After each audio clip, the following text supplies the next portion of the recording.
Hey everyone, I'm working to hit 1,000 subscribers and I need your help to get there. If you enjoy this content, please hit that subscribe button right now. Denver, we need to talk. Because buried in the middle of a roster that already won 14 games last season is a storyline nobody's talking about, and if this thing breaks the right way, you might want to go ahead and pencil in Super Bowl weekend on your calendar right now. A player everybody had already written off is suddenly back in the conversation, and the Broncos are sitting on not one, not two, but 5 legitimate chances to finally fix the one part of this offense that has haunted them for years. Grab a seat, because this one's got twists nobody predicted. If you're new around here, welcome to Broncos, home of the most obsessive, most detail-hungry Broncos coverage on YouTube. And if you're already part of the family, you know what to do. Smash that like button before we even get rolling, because it genuinely helps this channel grow and helps more Broncos fans find us. All right, let's get into it. For 2 straight seasons, the Denver Broncos have had a tight end problem, and calling it a problem might actually be generous.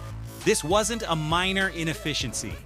This was a full-blown, agonizing black hole at one of the most important positions on the field. Look at the numbers from last season and it gets ugly fast. Receiving yards from the tight end room, bottom 6 in the entire NFL. Touchdowns from that position group, bottom 4. Targets, dead average at best. Receptions, also just average. In almost every category that matters, Denver's tight ends were either mediocre or downright putrid, and this wasn't a one-year blip. It was the second consecutive season the room had finished among the league's worst. Sean Payton wanted someone, anyone, to step up and become a real weapon in that offense. It never happened. Not once. So naturally, heading into this offseason, the pressure was on to fix it. And the Broncos didn't just make one move to address it, they made a flurry of them, stacking bodies into that tight end room until it became, without exaggeration, the most crowded and unpredictable position battle on the entire roster. Nobody, and we mean nobody, knows who is going to walk out of training camp on top. But here's the fascinating part. While everyone's been focused on the flashy new additions, a name that had basically vanished from the conversation is quietly forcing his way back into the spotlight, and the story of how it happened is one of the more entertaining subplots of the entire off-season. It starts, of all places, with a photo. A picture surfaced recently showing Bo Nix and a handful of teammates together on a boat, clearly enjoying some downtime during an informal throwing camp Nix organized in Texas with backup quarterback Sam Ehlinger. Fans immediately started picking out faces. Nix, obviously easy to spot, a few other recognizable names. But then there's this one guy, front left, who took people a beat longer to place. Lucas Krull. Now stop and think about what that means for a second. This isn't a random invite. Quarterbacks don't fly random practice squad hopefuls across the country for a personal throwing camp just to be polite. When Bo Nix and Sam Ehlinger are handpicking who gets a seat on that trip, that's a quarterback quietly signaling who he trusts, who he wants timing and chemistry with before the season even starts. And Lucas Krull being on that list while a parade of drafted rookies and hyped-up newcomers sat at home says something. It says Krull isn't just trying to survive training camp and sneak onto the practice squad. He's making a statement. He's telling the organization, in the loudest way possible without saying a word, I'm making this 53-man roster, and I intend to be a real weapon for this offense. And it doesn't stop there. This past week, the exclusive gathering known as Tight End University kicked off, the annual meetup where the very best tight ends in professional football fly in to train together, swap techniques, and learn directly from legends like Rob Gronkowski, George Kittle, and Travis Kelce. It's an invite-only event reserved for players who have either already proven themselves at the highest level or are viewed as rising stars worth investing in. And once again, the only Denver Bronco who showed up was Lucas Krull. Not the new draft picks, not the big free agent names. Krull, a guy plenty of fans and analysts would have guessed might get cut entirely if roster decisions were made today. Here's the thing though, Sean Payton doesn't hand out praise for free. Head coaches operate with a limited supply of credibility with the media and they spend it carefully. When Payton hypes up a big draft pick or a splashy free agent addition, there's an obvious motive. He wants to justify the investment, validate his own decision-making, make himself look smart in hindsight. But Lucas Krull was never drafted. Nobody expected anything from him. Payton has zero incentive, zero personal stake in talking him up unless he genuinely believes what he's saying. And yet, dating back to last year's training camp, Payton has repeatedly gone out of his way to sing Krull's praises practically unprompted. He's talked about how nobody around the league even knows who wears jersey number 85 yet, but that by this time next year, everyone will. He's raved about Krull turning in one of the best training camp performances he's seen. This is not the language of a coach being polite. This is the language of a coach who thinks he's sitting on a hidden weapon. So why hasn't it shown up in the box score yet? That might be less about Krull's talent and more about how the offense has actually been built. When you dig into the advanced route charting data from last season, Bo Nix's numbers show something surprising. His lowest volume of targets and his lowest completion rate came right through the heart of the field, the exact area where tight ends typically do their damage. Nix was lethal throwing outside the numbers to either sideline, but the middle of the field was drastically underutilized. In other words, the production gap at tight end wasn't necessarily about a lack of talent in the building. It may have simply been about an offense that wasn't designed to feed that position. If that changes even slightly this season, Lucas Krull, a legitimately gifted route runner with real long speed, suddenly becomes a name to watch.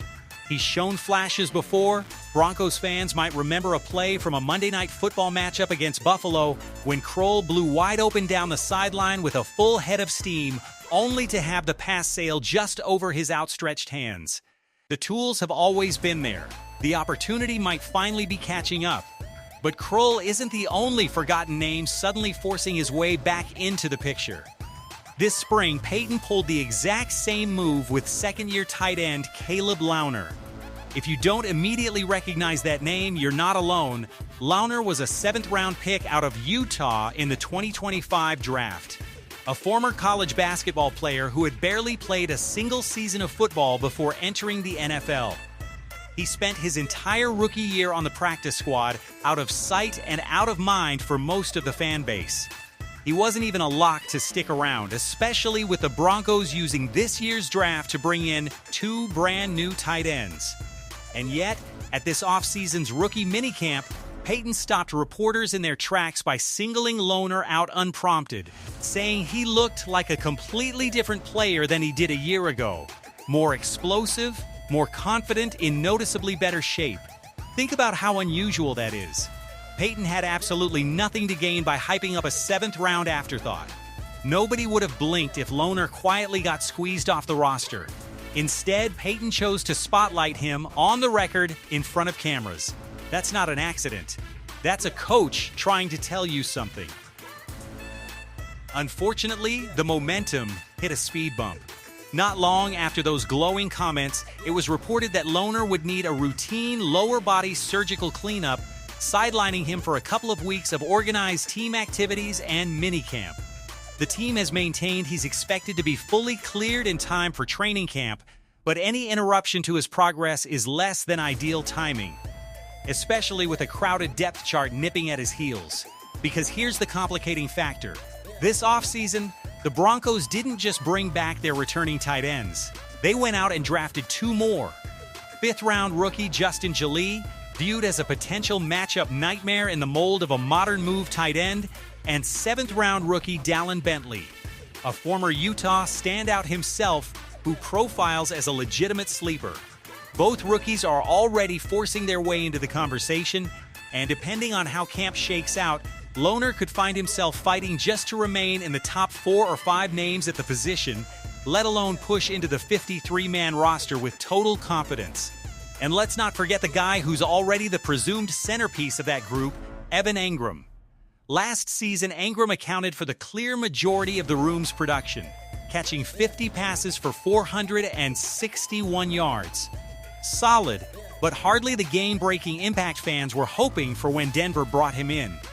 The optimism swirling around Ingram this year centers on his familiarity with new offensive play caller Davis Webb, a relationship that dates back to their time together with the New York Giants. Interestingly, Ingram's best statistical outburst last season, a chunk play scamper that felt like something ripped straight out of an old-school play-action highlight reel, came in a game plan Webb helped author. If that chemistry translates into a full season of expanded opportunities, Ingram could be primed for the best year of his Broncos tenure yet. So here's where we land. Add it all up and you've got Evan Ingram, the presumed lead dog with a fresh play caller who already knows how to scheme him the ball. You've got Adam Troutman and Nate Adkins, steady veteran presences the coaching staff clearly trusts enough to bring back. You've got two brand new rookies in Justin Joly and Dallin Bentley, both drafted specifically to raise the ceiling of this group. You've got Caleb Lohner, a physical specimen who earned unsolicited praise from his head coach before a minor surgical setback slowed his role. And then you've got Lucas Krull, the forgotten man who spent his summer hanging around Bo Nix and rubbing elbows with the best tight ends alive at Tight End University.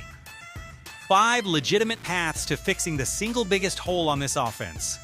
5 chances for one name to break out and turn what has been an embarrassing weakness into a genuine strength.